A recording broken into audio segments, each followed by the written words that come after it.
Riding with that many people, it's undescribable. It really is. Like, your adrenaline's going and you're aware of all these people. And obviously, it is a little bit daunting because there are that many people, but you have to have a little bit of trust in your abilities riding a bicycle. And here's the big kicker. You have to trust everyone else. Welcome to the Community Center for Eryngo Urbanism, a show about bringing people together, especially when those people are having a great time and riding their bike through the city. I'm Kyler, I'll be your host today. I'm an architect and design communicator based out of Oklahoma City. Today, I'm joined by a very special guest who will be helping us to answer the question, how does a weekly bike ride turn into a massive block party on wheels that brings together a whole community? Danny Vo, welcome to the show. Could you start us out by telling us a bit about who you are and what you do? Of course. My name's Danny Vo. I'm 32 years old, born and raised in Oklahoma City. I have a background in marketing. I have my degree in marketing. I love Oklahoma City, and I've been here my whole life, and it's almost sad to say that I feel like I haven't really lived in this city until I started riding my bike in it.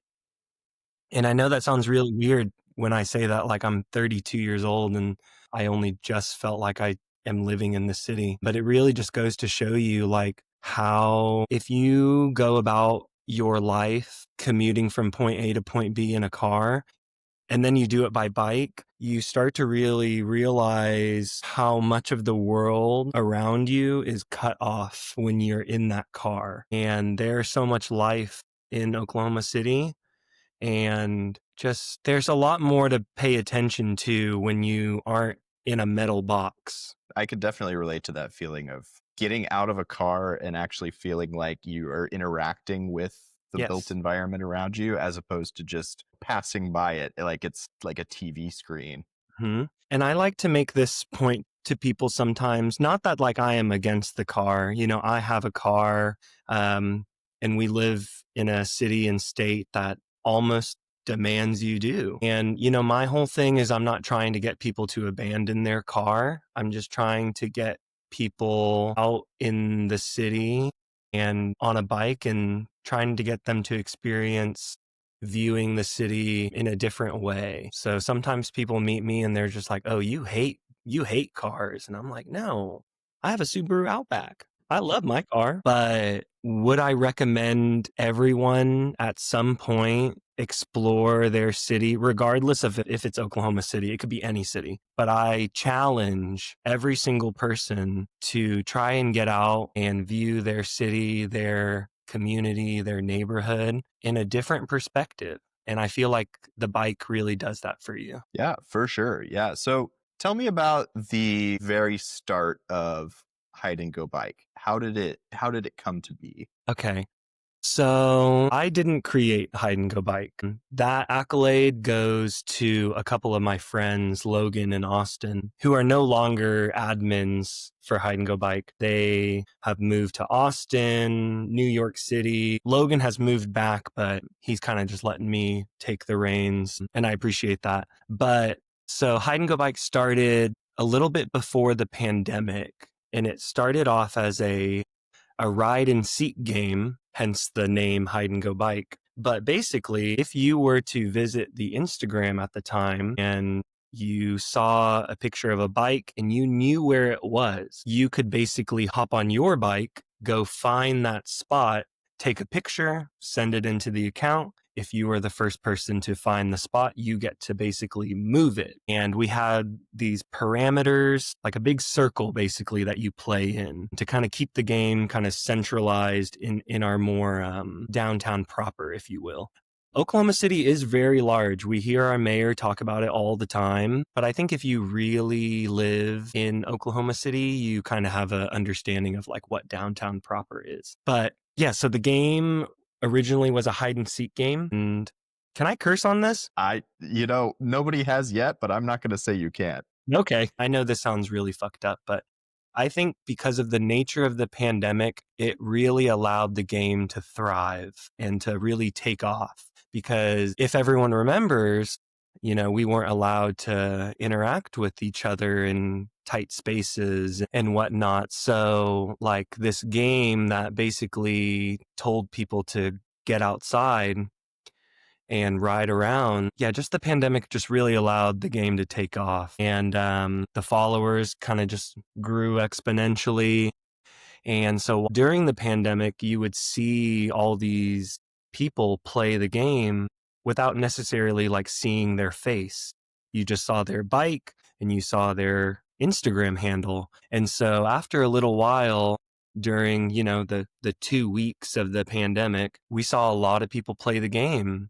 And then as the numbers started to kind of quell down, we felt like there was a need to bring people together, especially when after the pandemic, it kind of just seemed like that's what everyone was craving, was a little bit of human interaction. And so we brought the rides together for our first group ride. And that's kind of when I came on as an admin. And the first year we did it, there was probably 12, maybe maximum 20 people that did it. And I thought it was a party then. And then just over the years, it's grown and we've changed things. I tell people all the time, I don't have all the answers to this. I'm learning in real time as we go. And luckily, everyone has given me a lot of grace with that, because not everything runs perfectly, especially a bike ride with a couple hundred people. But yeah, so when we brought the ride together for group rides, I kind of quickly made this realization that like I had been here my entire life, but I like really didn't know the city. And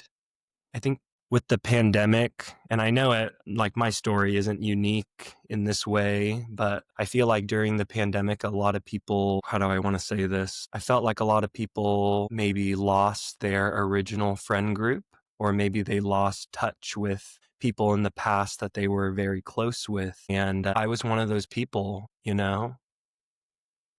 Um, Emotional. Um, but whenever we started Hide and Go Bike, I had lost such a big former friend group. And I started riding bikes with all these people, and they quickly became like my best friends. I'm rambling. And I almost just cried. So I think this is all like really interesting and important to what even is happening yeah. with Hide and Go Bike today. For anybody who isn't aware, I suppose, what Yes. what is Hide and Go Bike now? Like, if you were to show up, I guess it's most Thursdays you guys are doing it. What do you see? Okay, so Hide and Go Bike, I'll just start off about what it is. So Hide and Go Bike, it's currently a weekly group ride on Thursdays, and every week I will route a different 10-mile route, all in the urban core of downtown Oklahoma City. And almost every single street that we use is a city deemed bicycle route. It's a multi-purpose trail. So it's a way to show people not only like the safest ways to get around, it shows people a different way to get around. Because I think when you're getting around OKC and you have no experience with a bike, you tend to think about the ways that you get around by car. And I'm a bike person, but I'm not going to lie to you and tell you that every single street in Oklahoma City is meant to have a bicycle on it.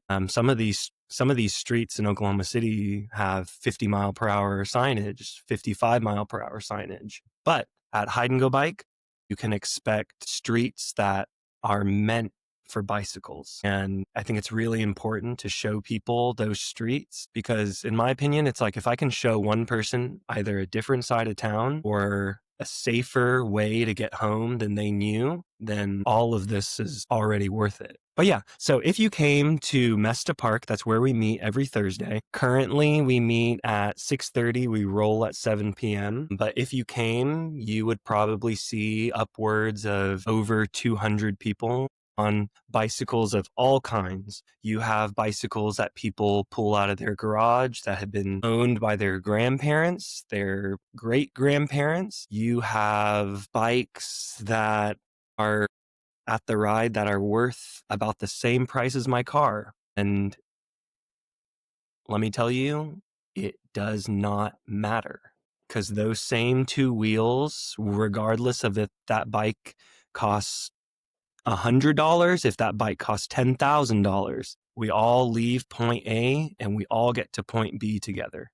And yeah, that's what people can expect from Hide and Go Bike. I also try to coordinate with local restaurants, breweries, anyone with a patio to try to bring the group by and kind of take the group to maybe restaurants and bars they've never frequented. And these are all local places too. It's kind of just like an economic boost for these local business owners. Fun fact about me, I used to help manage our downtown social media. So I used to manage our downtown OKC, our Bricktown, Midtown, Auto Alley, West Village. So I've walked into a lot of these businesses and I know the business owners, I know the property owners, and like these business owners work so hard.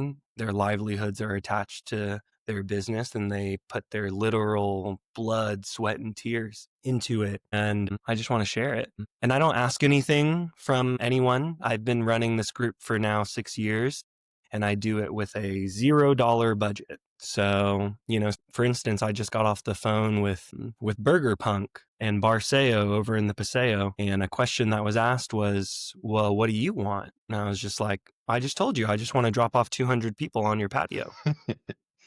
And then I probably want to grab a beer and then I want to go home. That's it. That's fair. I guess, yeah, logistically, I don't know if you want to go into the technical details of what you do, but I'm actually intrigued of like, Yeah. how does it look to be the organizer of a community weekly bike ride? Like what is that on your day-to-day? How does that work? It is stressful.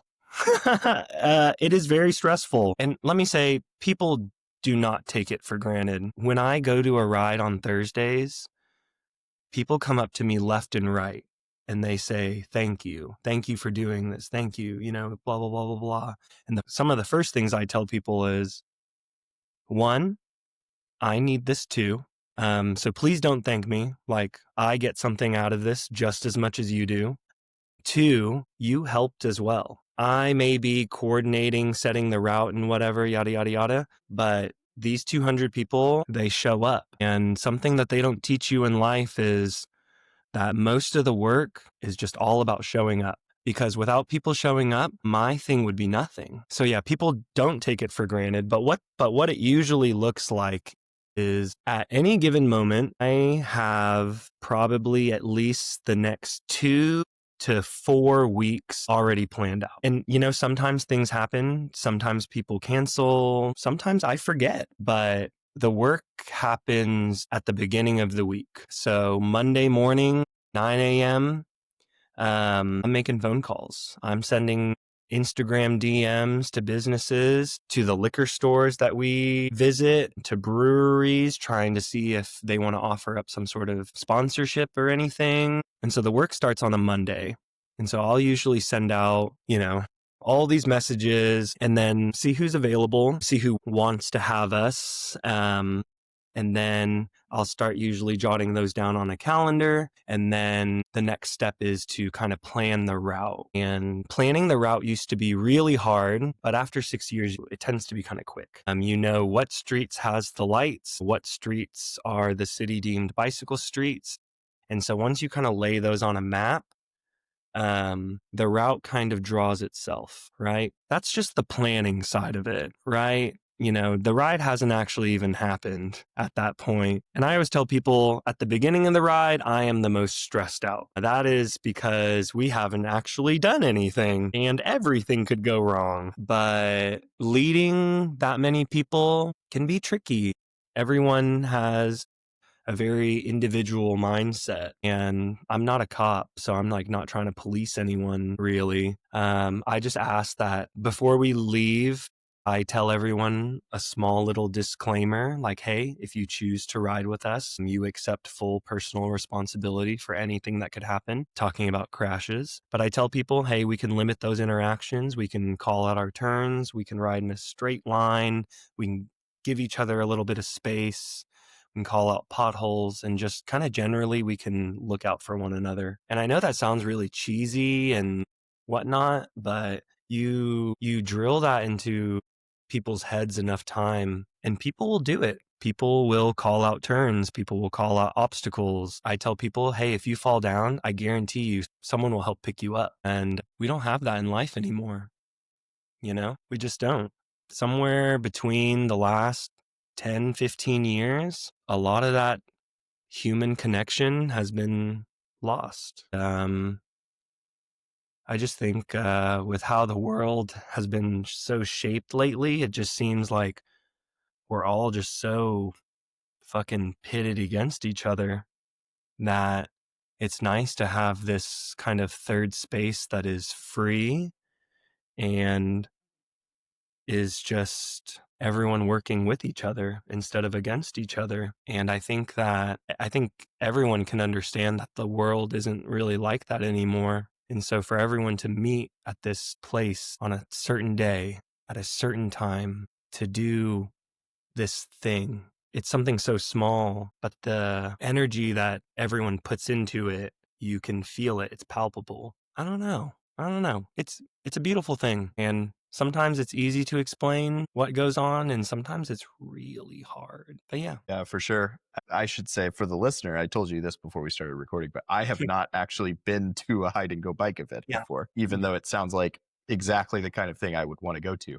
But like everything I see from you guys is like, I've seen so many videos of different snippets of occurrences during these rides. And it's like, Mhm. it always looks like these people are having so much fun together. And we are. The video isn't faking anything. So in the first couple of years of Hide and Go Bike, a lot of people would just like call me, oh, you're the bike guy, with kind of like a little negative connotation to it. But as we've grown and people see the size and people see the smiles on people's faces, people see people in cars honking, and not in a bad way. People are like, oh my God, like support, honk, honk, which is kind of like ironic in a way because it's like 6 days out of the other 7 days out of the week, any honk by a car you're trying to run me off the road. But on Thursdays, you can like sense that it's different. Or like when we roll through Midtown or the plaza, people on the streets are cheering. So yeah, it's so fun. I'm curious, I have heard that there are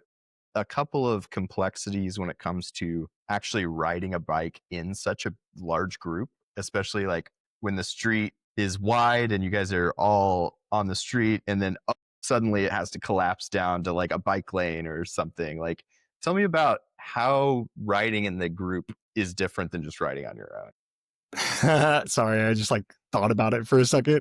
So, like, I love riding by myself. I reserve special times to do it.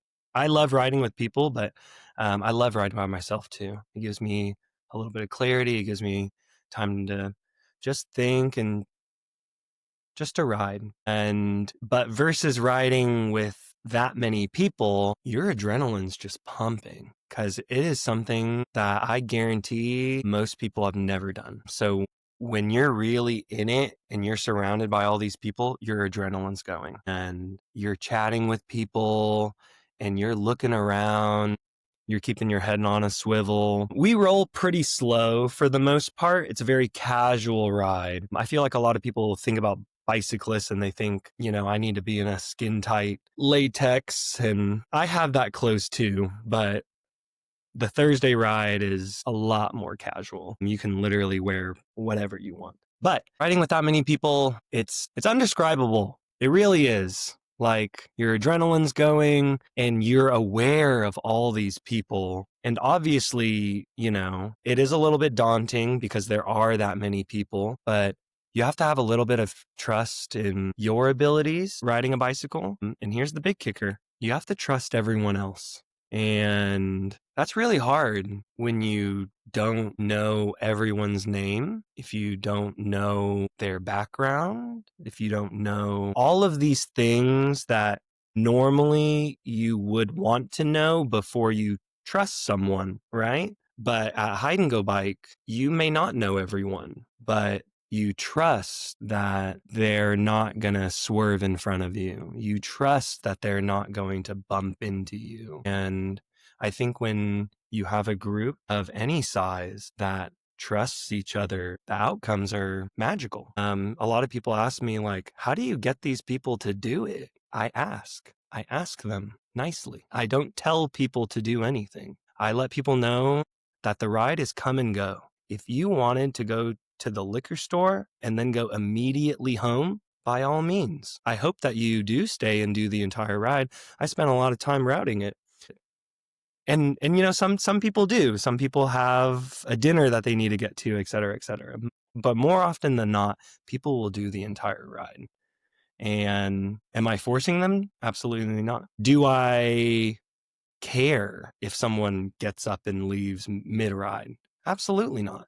I don't know their life. I don't know what they have planned. They could be visiting someone, a loved one, you know, they could be taking care of a family emergency. But I am very grateful that they would even show up to the beginning. And like I said, the ride used to be a lot smaller. And like I also said, like every week is a learning opportunity for me. Sometimes the ride goes perfectly. And sometimes I'm yelling at people. But I always tell them, if you catch me yelling, I'm yelling because it comes from a place of love. And it's because I don't want to see you 20 feet ahead of me and then get smacked by a car, you know? And I tell people who ride in the front, hey, we're riding in the front. We are leading this ride. And it's all fun, but I'll tell people this several times throughout a ride. I'll be like, hey, everyone in the front, look behind you really quick. And they'll see how long the line is. They'll see how many people, and it really puts into perspective that, like, yes, everyone is out here riding for themselves, but we are one group and we are all looking out for each other. And so while we are in the front, it might be really easy to forget about everyone behind you, but just know that they're there and they trust that you are in the front to lead them to that next point. Another thing that I've heard is that there's a lot of like spin-off rides that happen as well from people who have met at these events, or like group chats where people, get Absolutely. together. And I encourage it. I tell people all the time, say hi to the person next to you, grab someone's number. I mean, obviously, like, not in a creepy way, but like, make friends. I'm a firm believer that, like, no one tells you how hard it is when you're older, how hard it is to make friends. Yeah, for sure. And like, no one tells you like how hard like life really is.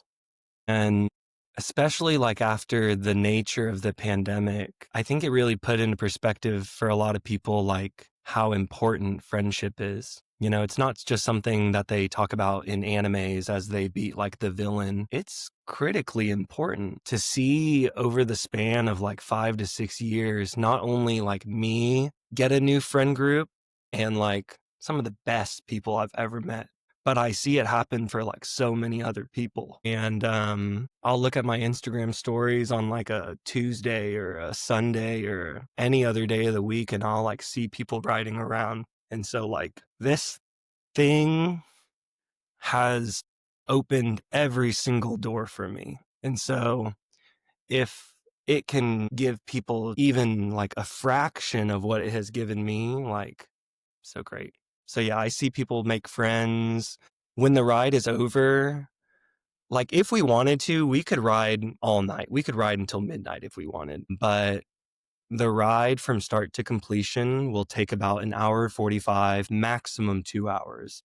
And I always try to stop it at a reasonable time. You know, I still have work Friday morning. Most of these people probably still have work Friday morning, but I end it at kind of a time that allows people, hey, if you want to go home, by all means. But if you want to grab a few friends and carry on with your night, sick. And people do that. So a lot of people don't know this at first, but we always meet at Mesta Park.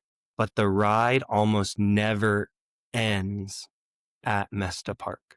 It will either end at like a brewery that I was talking about or a restaurant, yada, yada, yada. And people will ask me, they're like, how do I get back to my car at Mesta? Or how do I get back to, you know, wherever?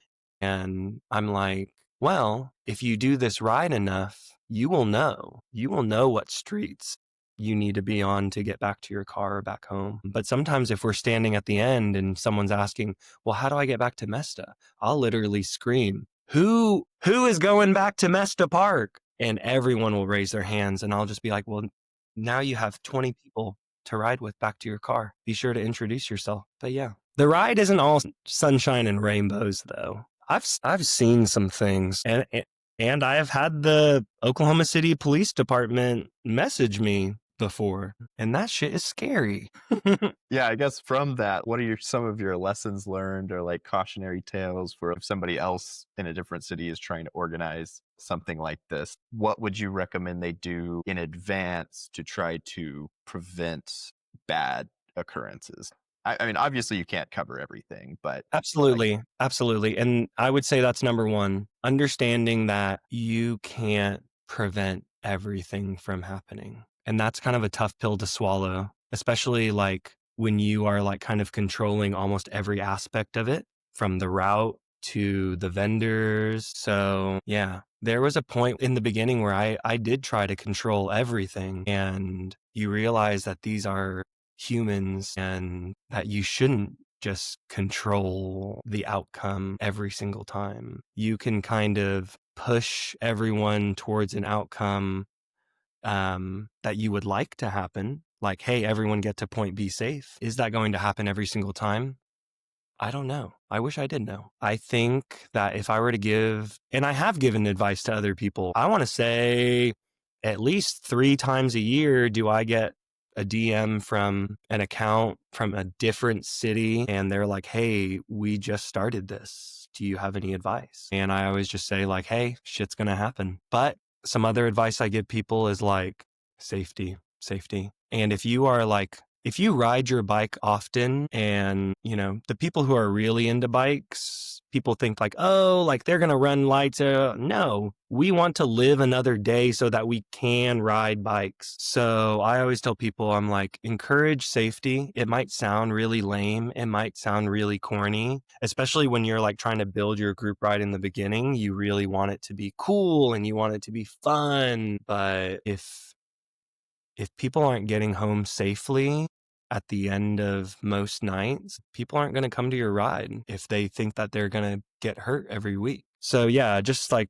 pressing the issue of safety is really big. Pressing the issue of like not feeling invincible. Because when you're riding with 200 plus people, you get this like sense of, you know, invincibility. And I'm just like, throw that in the garbage. If one single car were to go through this, like it'd be over. And also just planning, you know, the more things that you have planned, the easier it'll be on yourself. I used to just wing it. I used to just wing like, do we want to go here? Like, let's go here. And then not like understanding what kind of construction is going on and where, from what times, understanding like our public transportation and the routes that it takes. And like the more that you can understand your city, wherever you want to put your ride, the more you can understand your city and how it ebbs and how it flows will help your bike ride. But yeah, people always talk about the videos on Hide and Go Bike, and people are like, it looks so fun. And it is fun. You know, the videos aren't faking anything. I'm not going up to people and being like, smile. I simply just walk around and I record the moment, and the reactions on people's faces, the smiles, it does all the work for me. I said that I have a background in marketing. That is true. Do I know what I'm doing all the time? No, absolutely not. Mark Zuckerberg's out here changing the algorithm every day. Other accounts that have asked me, like, do you have any tips? I just say, in terms of marketing, be consistent. So when people go on the Thursday night ride, over time, and from like just patterns, they understand that Friday morning, they're going to see a video. And come Tuesday, they're going to see the new route dropped. And so you create this schedule for people, for your audience. And as long as that schedule of information, i.e. posts, reels, stories, as long as everything that you are posting has your audience in mind, has information that is critical for them to enjoy what you are offering, the marketing is going to do what it does. Now, sometimes a lot of people will ask me, hey, I go on the rides. Will you share this? Will you share this? Hey, the city is doing this. Will you share it? I'll say no. And not because like whatever it is that they want to be shared, isn't important. It just has nothing to do with what I'm doing. So it's like trying to throw a dart that doesn't have a needle on it. Like it's just not going to stick. And I have always like been pretty hard about that, just because I know that like, you help share someone's thing here, you need to help share someone else's thing here. And then all of a sudden your messages are getting lost in the void. I mean, I take some pictures and I do some video work here and there. And so, I like to think that the videos are done pretty well. And so, yeah, all these things, if your message is clear to your audience, if you're showing people having a good time authentically, other people are going to want to join and other people are going to want to ask, what is that thing that you do on Thursdays? Do people always come immediately when they find out about it? Absolutely not. Actually, when people tell me like, hey, this is my first ride, I always love to ask them, how long did it take you from when you heard about it versus when you came? And for a lot of people, they're like, dude, it took me a really long time. I'm so sorry. And I'm just like, don't apologize. You don't have to say sorry. I'm just trying to understand, because I want to understand why. Like, you see online that this is so cool. You follow the account, you have friends that go. So I just want to know, like, not in a rude way, but like, what took you so long to join in on the fun? And it kind of just goes back to what I was saying about like, it's hard making friends nowadays. Like, you understand that all this fun is happening and you understand that you want to be a part of it. And fuck, you may know a shit ton of people there, but there is still something inside of you that's holding you back from going. And whether that is like, I don't know, maybe your mind is saying like, I don't deserve to have fun, or that's what kids do. Kids ride bikes. Fuck that. Like, if you're looking at it on your phone and your brain is telling you, I want to go do that, go do it. And I just try to help people understand that, like, oh, it took you 3 months to get out here, but you really wanted to get out here the next week. And then they're out there, and then they're out there every Thursday. There are people that come from Tulsa every week. There are people that travel from Ardmore, from Enid, from Muskogee. I've had people from Kentucky say that they follow the account. They knew that they were going to be in town on a Thursday, and they rented some Spokies bikes, some Ride OKC bikes. And I'm just like, that is fucking crazy. A conversation that a lot of people don't want to have yet, though. And I don't mean this in like any offensive way. I'm included in this group, but you grow up watching TV and you see that TV show with little kids in the neighborhood and they're all playing around with each other and they're riding bikes with each other. I didn't have that. I didn't live in a neighborhood that like had a lot of kids. I lived in a senior citizen neighborhood, lights out, 8 p.m., dark, streets were dark. So like, I saw that on TV, kids playing with each other, having adventures and whatnot. And I didn't have that. And so when I ride bikes on Thursday, I am healing this inner child of mine that didn't get to ride bikes with their friends, that didn't get to like laugh with their friends. And I would like to think that a lot of people at the Thursday rides are also healing their inner child. How are we supposed to be adults if we can't fix the child in us? Yeah, for sure. One thing that I'm curious about is, Shoot, yeah. this is kind of unrelated to what you were just saying, but from planning all of the routes that you've planned, is there any sort of frustration that it's uncovered with the actual design of Oklahoma City and like the layout? Yes. Yeah. So when you look at a city map and you're like, man, I really want to get over here. And then you start doing the work to try to make that happen. And then you realize there actually is not a safe way to do this. For instance, like if you wanted to go over to the east side and see some of the newest parks that have benefited from MAPS money, Edwards Park, the new Dewey Park on the east side, that's all great. But if you wanted to get over there by bicycle, there is only one way to do it. And that's just in general for the east side. If you wanted to get over to the east side by bike, there's really only one way to do it. And that probably dates back to like decades old racist infrastructure, isolating the east side into a food desert. Or like, for instance, if you wanted to cross 39th Street on the west side of Classen, you can't do it. There is not a single light that would help you do it. And if I wanted to do it with the bike game, I would have to stop 4 lanes of traffic for our group to safely move across. Now, all that being said, I'm just like trashing on Oklahoma City real quick, and which like anyone who lives here can do it. But I will say in the past several years, a lot of work has been done in regards to like bicycle and pedestrian infrastructure. And you're interviewing me, but there are people that work at the city that actually do the hard work. People like Maxton Harris, my former roommate, he's a senior planner for Oklahoma City, or James Cooper, city council person. That's where the real hard work. I lead a group ride and I get to smoke weed and drink a beer.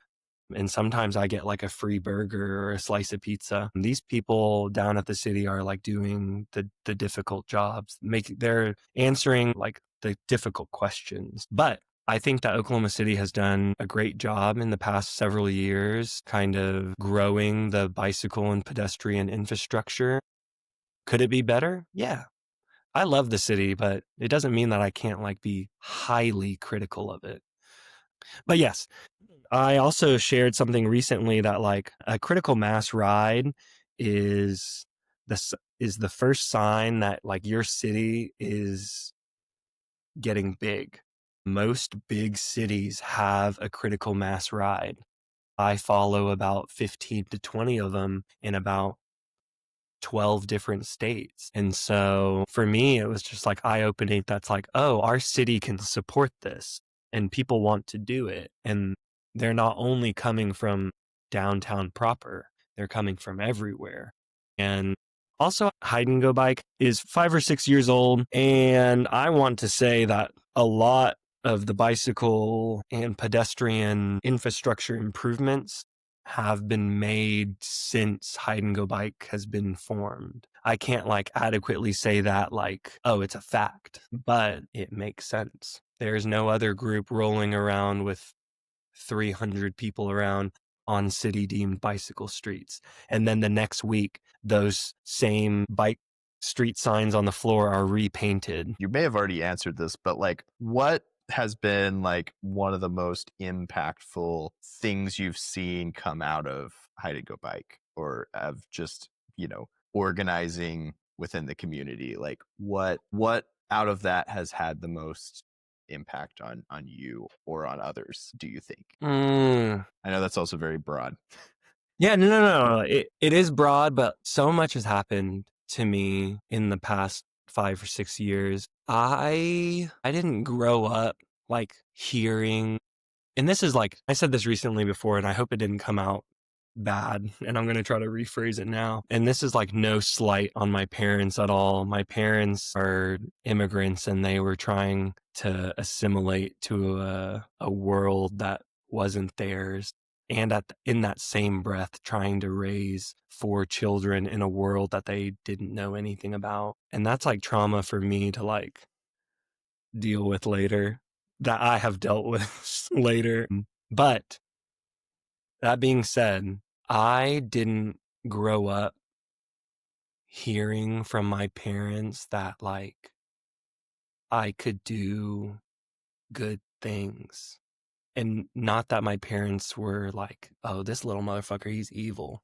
No, they were just like focused on like putting food on the table and like making sure that my sisters and I did our homework that like my parents couldn't help us with because they didn't know English. My parents, they really just, I mean, they told all of us this, they be a doctor. But other families, other more traditional families, they grow up hearing like, you're going to do great things. Like, oh, you're going to change the world. And like, I didn't hear that growing up. And like, as a kid, not hearing that, and like kind of wanting to hear that, but not, you start to wonder like why you didn't hear it. And then you start to wonder like, well, okay, maybe because I didn't hear it, maybe I'm not capable. So maybe because my parents didn't tell me I was capable of good things, maybe I'm just not destined to bring good into the world. And so post high school, I was a bad kid. I lived like a very different life, and like not a life that I'm like necessarily like super proud of. And so when this bike thing came around, and like I told you earlier, like people thank me all the time and I say, "Hey, I need this too." And it's because like when this started, very selfishly, like I made this for me, and it just so happened to be good for others as well. So when people thank me, I like honestly I can't take all of it because I'm just like I need this a lot. But over time I have like seen the good it's done for me and the good that it's provided for other people. And then like a couple of years ago, we received a little impact award right there. And then that kind of like put it into perspective for me that like, oh, not only is this good for other people, there are people that don't go on this ride and understand the impact that it brings to other people. And so that was really important for me because for so long, people would just refer to me as like the bike guy, the bike guy. And now it's like, they still call me the bike guy, but it's like with a lot more enthusiasm and a lot more like good attached to it.